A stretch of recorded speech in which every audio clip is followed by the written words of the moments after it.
Ezekiel Chapter 1. In the 30th year, on the 4th month, and the 5th day of that month, I found myself among the captives by the river Chebar. It was there that the heavens opened up, and I beheld divine visions. On the 5th year of King Jehoiachin's captivity, the word of the Lord came to me, Ezekiel, the priest, son of Buzi, in the land of the Chaldeans by the river Chebar.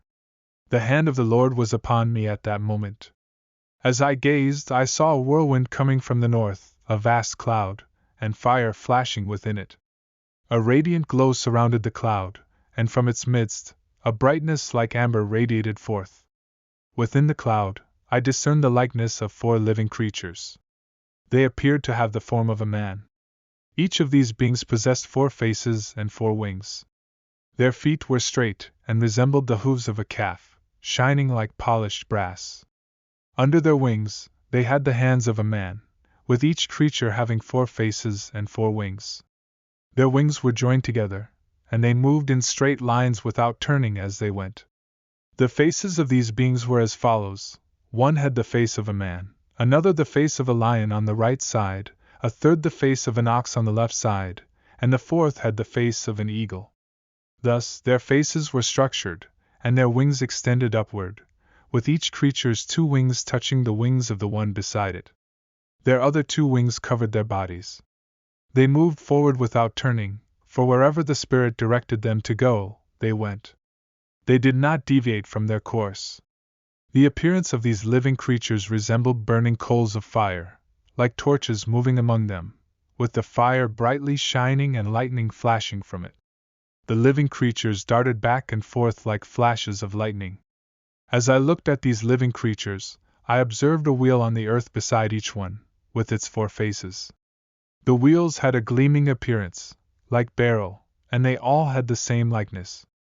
Their appearance and structure were like wheels within wheels.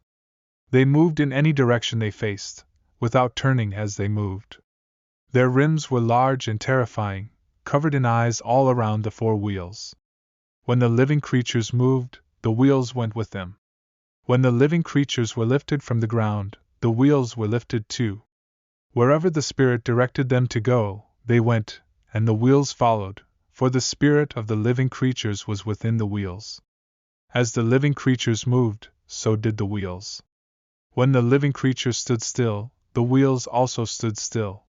When the living creatures were lifted from the ground, the wheels were lifted too, for the spirit of the living creatures was within the wheels. Above the heads of the living creatures there was an expanse that looked like a dazzling crystal stretched out over their heads.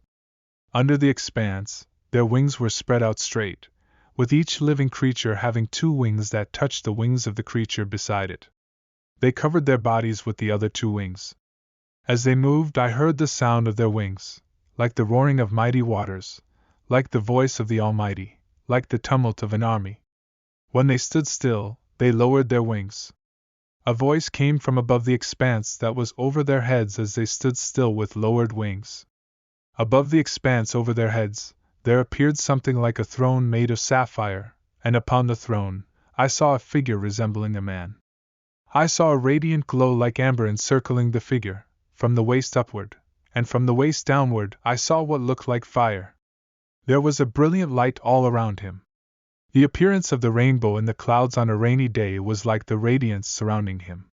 Such was the appearance of the likeness of the glory of the Lord. When I saw it, I fell face down, and I heard the voice of one speaking,